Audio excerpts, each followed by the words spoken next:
The book of Ecclesiastes. It's part of the Bible's wisdom literature, and it opens with this line, the words of Kohelet, the son of David, king in Jerusalem. Now in Hebrew, the word Kohelet, it means someone who has gathered people together. And in this case, it's to learn, so it's often translated in English as teacher. And the teacher is said to be a son or a descendant of King David. And so there are different views about who this figure might have been. Many think that it refers to King Solomon, others to maybe one of the later kings of David's line, and still others think that it's actually a later Israelite teacher who has adopted a Solomon-like persona as a teaching aid. Whichever of these views is correct, the key thing is to recognize that the teacher is a character in the book and is different than the author of the book, who remains anonymous. So we do hear the teacher's voice for most of the book, but it's actually a different voice, the author, who introduces us to the teacher in the first sentence and then at the end concludes the book by summarizing and evaluating everything the teacher just said. So the author is someone who wants us to hear all that the teacher has to say and then help us process it and form our own conclusion. So what does the teacher have to say? Well, the author summarizes the teacher's basic message at the beginning and right at the end, and it's Hevel, Hevel. Everything is utterly Hevel. Now, most English Bibles translate this word Hevel as meaningless, but that doesn't quite capture the heart of the idea. In Hebrew, Hevel literally means vapor or smoke, and the teacher uses this word 38 times in the book as a metaphor to describe how life is, first of all, temporary or fleeting, like a wisp of smoke. But secondly, also how life is an enigma or a paradox. Like smoke, it appears solid, but when you try and grab onto it, there's nothing there. So there's so much beauty or goodness in the world, but just when you're enjoying it, tragedy strikes and it all seems to blow away. Or we all have a strong sense of justice, but all the time bad things happen to good people. So life is constantly, it's unpredictable, it's unstable, or in the teacher's words, like chasing after the wind. Hevel. Now that's kind of a downer. So why is he saying all of this? The author's basic goal is to target all of the ways that we try to build meaning and purpose in our lives apart from God. And he lets the teacher deconstruct these. So the author thinks we spend most of our time investing energy and emotion in things that ultimately have no lasting meaning or significance. And he lets the teacher give us a hard lesson in reality. You can see this most clearly in the opening and closing poems, which focus first of all on time and then on death.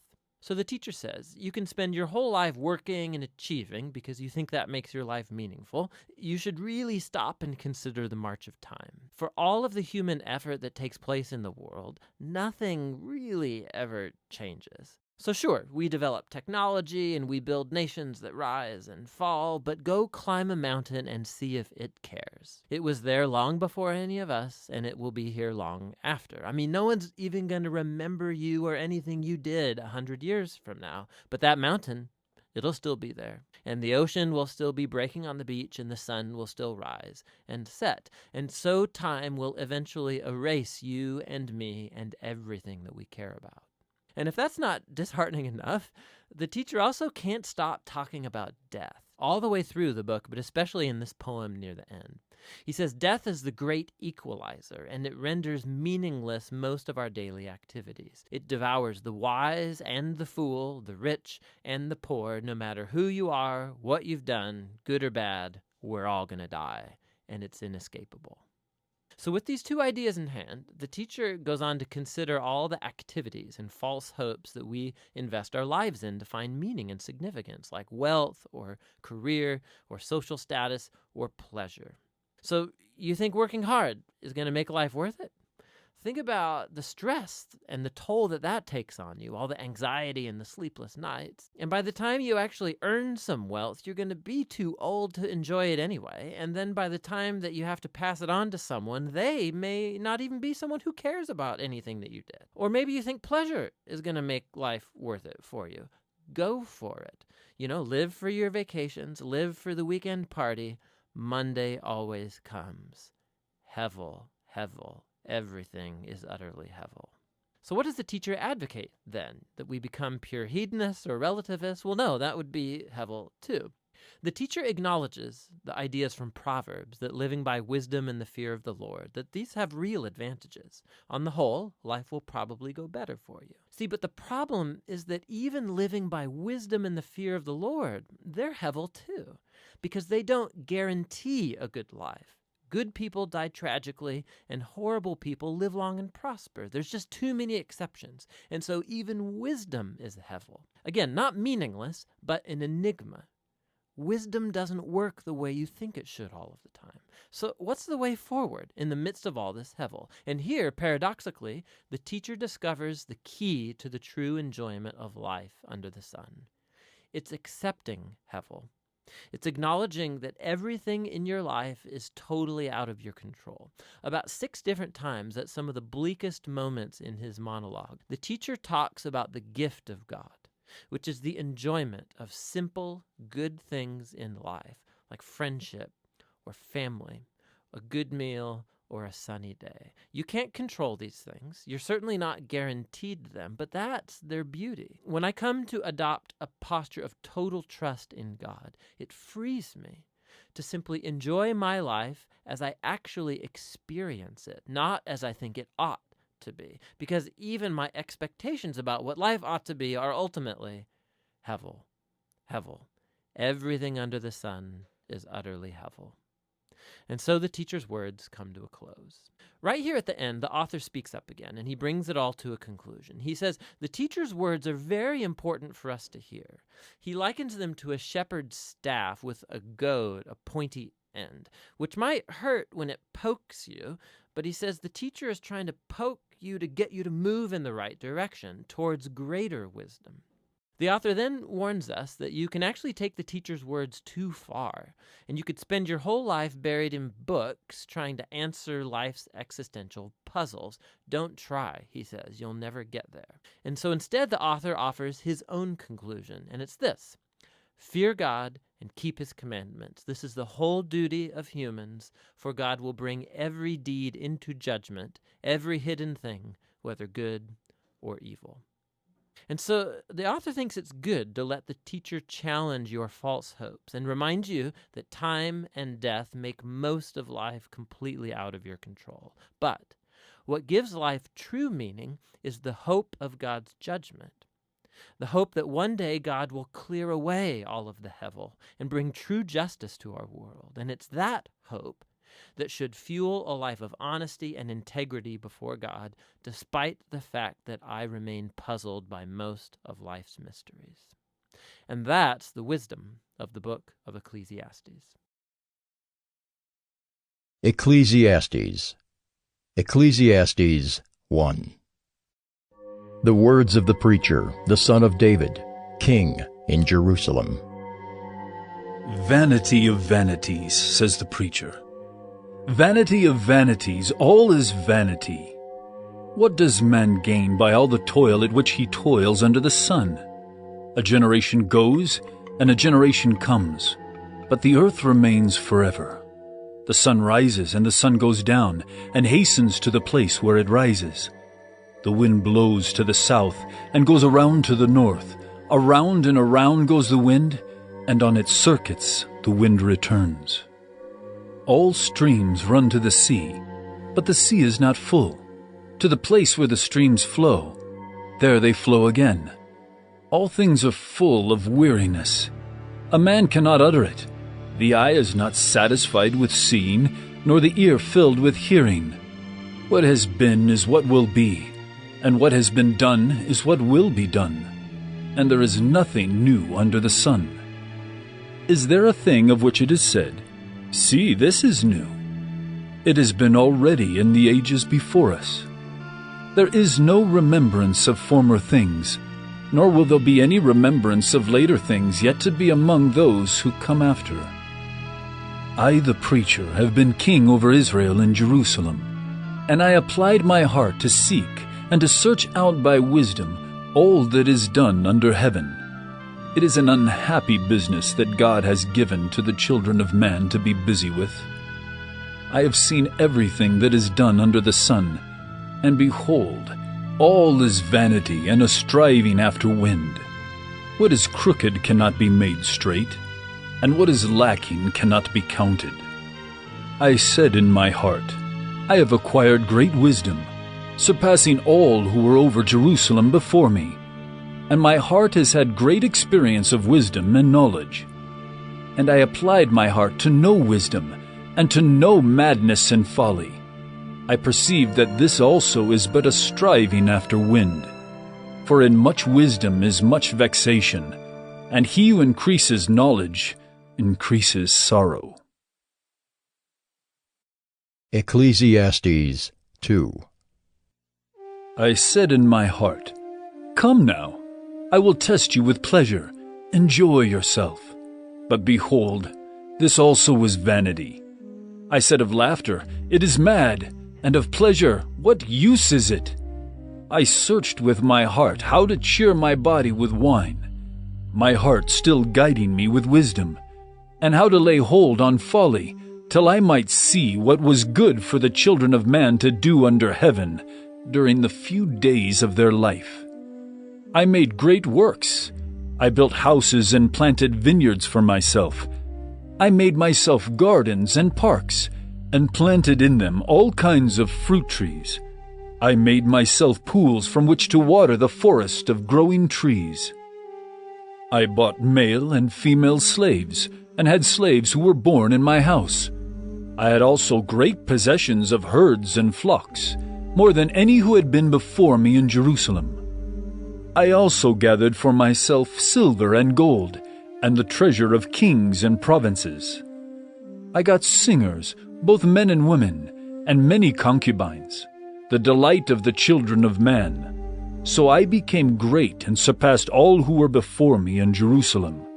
Also my wisdom remained with me. And whatever my eyes desired, I did not keep from them.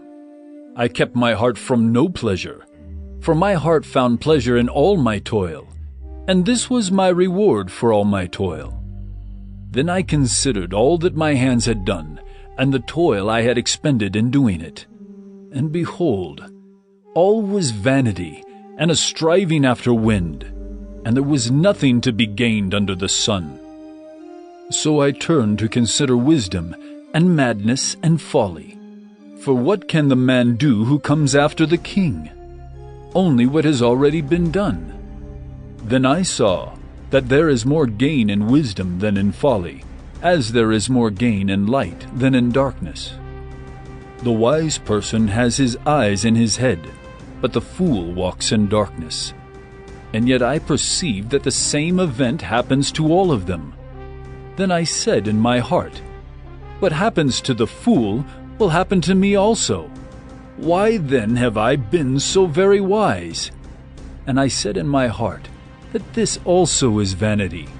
For of the wise as of the fool there is no enduring remembrance, seeing that in the days to come all will have been long forgotten. How the wise dies, just like the fool. So I hated life, because what is done under the sun was grievous to me. For all is vanity and a striving after wind. I hated all my toil, in which I toil under the sun, seeing that I must leave it to the man who will come after me. And who knows whether he will be wise or a fool? Yet he will be master of all for which I toiled and used my wisdom under the sun. This also is vanity. So I turned about, and gave my heart up to despair over all the toil of my labors under the sun. Because sometimes a person who has toiled with wisdom and knowledge and skill must leave everything to be enjoyed by someone who did not toil for it. This also is vanity, and a great evil. What has a man from all the toil and striving of heart with which he toils beneath the sun? For all his days are full of sorrow, and his work is a vexation. Even in the night his heart does not rest. This also is vanity. There is nothing better for a person than that he should eat and drink and find enjoyment in his toil.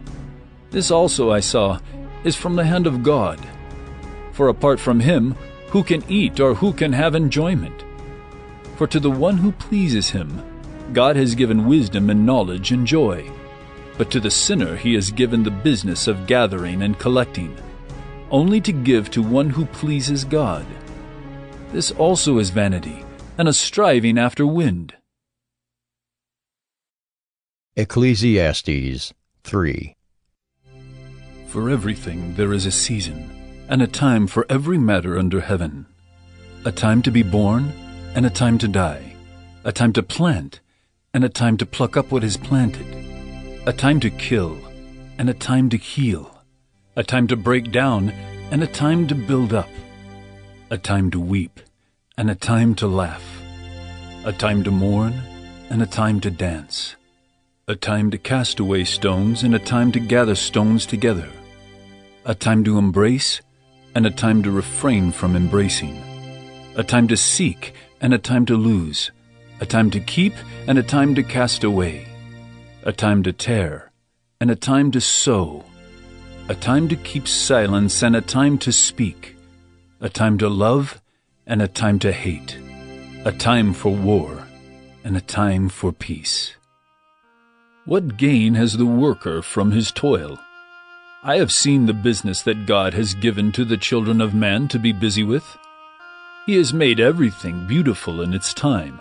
Also, He has put eternity into man's heart, yet so that he cannot find out what God has done from the beginning to the end. I perceived that there is nothing better for them than to be joyful and to do good as long as they live. Also, that everyone should eat and drink and take pleasure in all his toil. This is God's gift to man. I perceive that whatever God does endures forever. Nothing can be added to it, nor anything taken from it. God has done it, so that people fear before him. That which is already has been. That which is to be already has been. And God seeks what has been driven away. Moreover, I saw under the sun that in the place of justice, even there was wickedness, and in the place of righteousness, even there was wickedness. I said in my heart, God will judge the righteous and the wicked, for there is a time for every matter and for every work.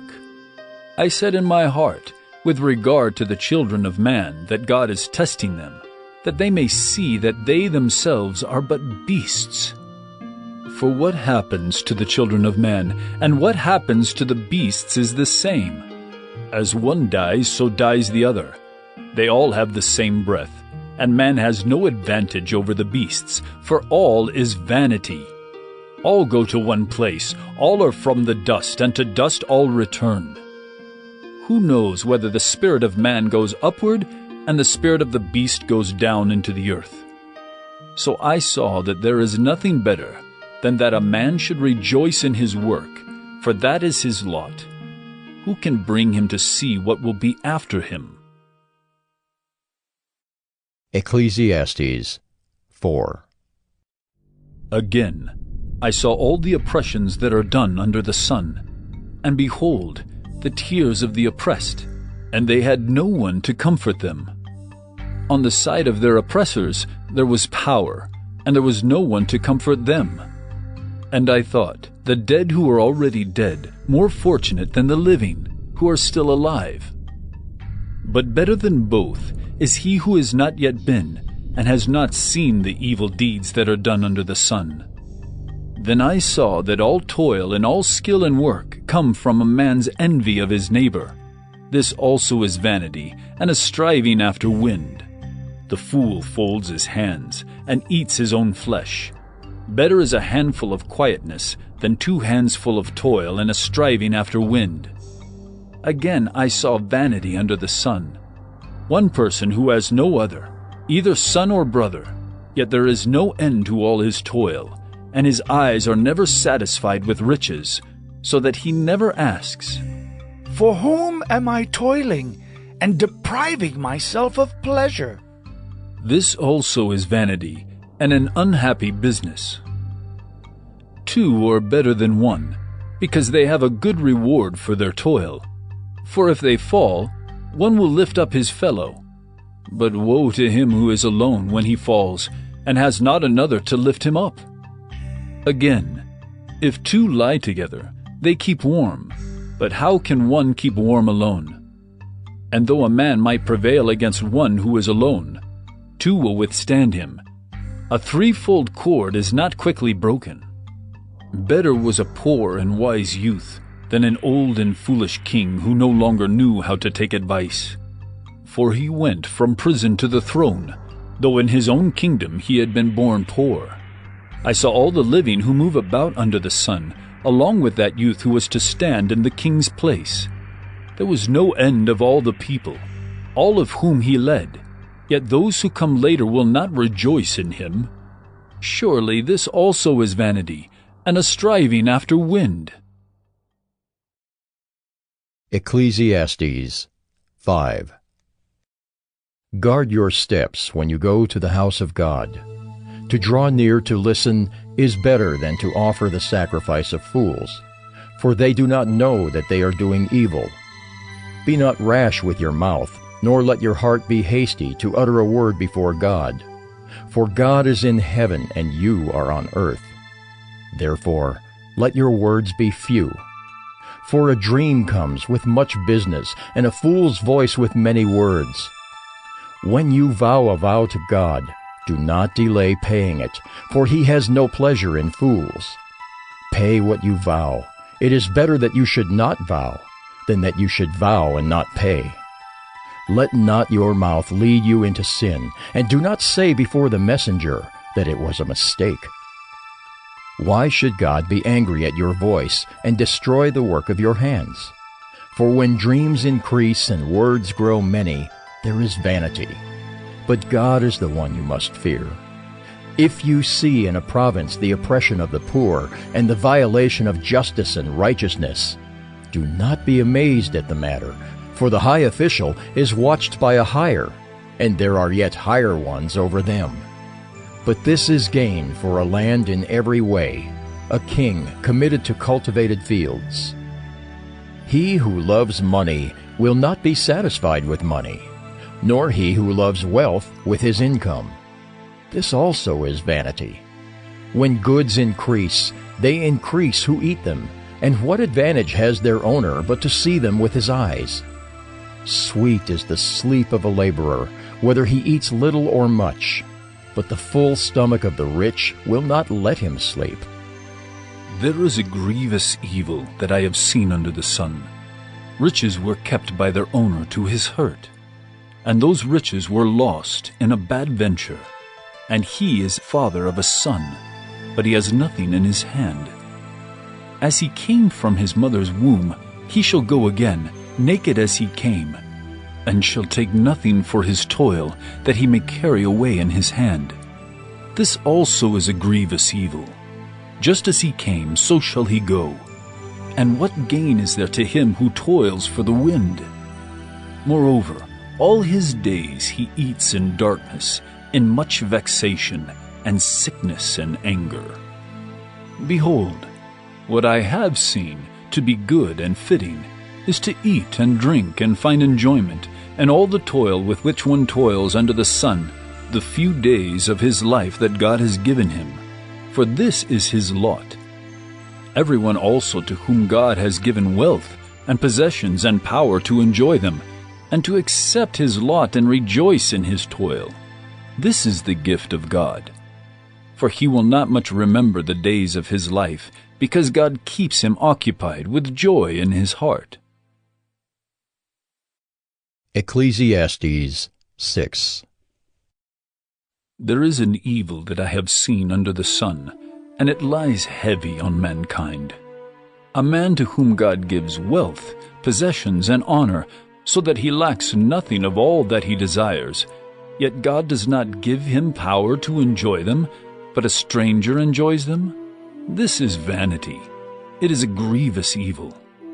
If a man fathers 100 children, and lives many years, so that the days of his years are many, but his soul is not satisfied with life's good things, and he also has no burial, I say that a stillborn child is better off than he. For it comes in vanity, and goes in darkness, and in darkness its name is covered. Moreover, it has not seen the sun, or known anything. yet it finds rest rather than he. Even though he should live 1,000 years twice over, yet enjoy no good, do not all go to the one place? All the toil of man is for his mouth, yet his appetite is not satisfied. For what advantage has the wise man over the fool? And what does the poor man have who knows how to conduct himself before the living? Better is the sight of the eyes than the wandering of the appetite. This also is vanity, and a striving after wind. Whatever has come to be has already been named, and it is known what man is, and that he is not able to dispute with one stronger than he. The more words, the more vanity. And what is the advantage to man? For who knows what is good for man while he lives the few days of his vain life, which he passes like a shadow? For who can tell man what will be after him under the sun?